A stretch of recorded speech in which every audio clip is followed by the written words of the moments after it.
Cancer పెరిగిందంటారా, తగ్గుతుందంటారా sir? చాలా బాగా పెరిగింది. అంటే పెరగడం అలా అని కాదు. ఓకే. గత 30 సంవత్సరాలుగా క్యాన్సర్ పెరిగింది, పెరుగుతూనే ఉంది. దీనికి చాలా కారణాలు అనేది ఉంటాయండి.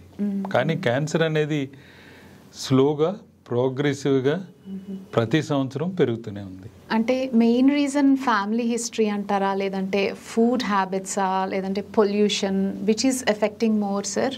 అందరూ వచ్చేటప్పటికి ఫస్ట్ ఫ్యామిలీ హిస్టరీ చెప్తారు. 5 నుంచి 10% ఫ్యామిలీ హిస్టరీ వల్ల క్యాన్సర్ వస్తుంది. 90 నుంచి 95% అసలు ఫ్యామిలీ హిస్టరీ అంటూ ఉండదు. ఎక్కువ క్యాన్సర్ రావడానికి కారణాలు సగటు ఆయుర్దాయం పెరిగింది. మనకి ఇండిపెండెన్స్ వచ్చినప్పుడు యావరేజ్ లైఫ్ స్పాన్ 45 ఏళ్ళు, 47లో 45. ఇప్పుడు మనం 2024లో తీసుకుంటే 70 సంవత్సరాలు దాటుతుంది. సో లైఫ్ స్పాన్ పెరగటం ఒక కారణం. తర్వాత ఈ పొల్యూషన్, తినే తిండి, పీల్చే గాలి, తాగే నీరు, ఇవన్నీ కూడా అట్మాస్ఫిరిక్ పొల్యూషను, ఫుడ్ పొల్యూషను. మీ కాక మనం కొన్ని పొగాకు, వివిధ రకాల పొగాకు, అంటే సిగరెట్ కాల్చటం, బీడీ కాల్చటం, చుట్టలు కాల్చటం, నస్యం, ఇది కాకుండా ముక్కుపొడి అంటారు ఊర్లలో, అది ఈ మధ్యన కొంతమంది ఆ పొడిని బ్రష్ చేసుకుంటున్నారు, పళ్ళు తోముకుంటున్నారు. అది కూడా ఓరల్ క్యాన్సర్ కాజండి. సో మనకి దేవుడిచ్చిన క్యాన్సర్ కారణం పొగాకు. ఇది కాకుండా మందు ఒకటి. అసలు కారణాలు ఇవి కాకుండా ఏంటంటే బరువు పెరగటం.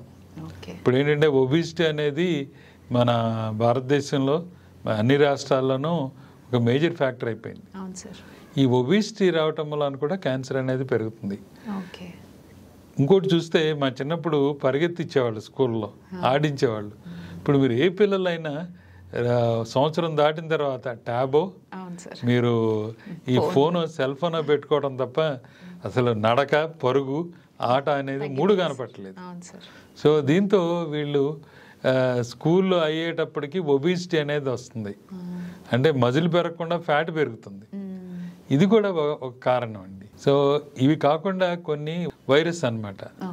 ఈ వైరస్ ఆరిజిన్ మూలాన్ని కూడా రావచ్చు.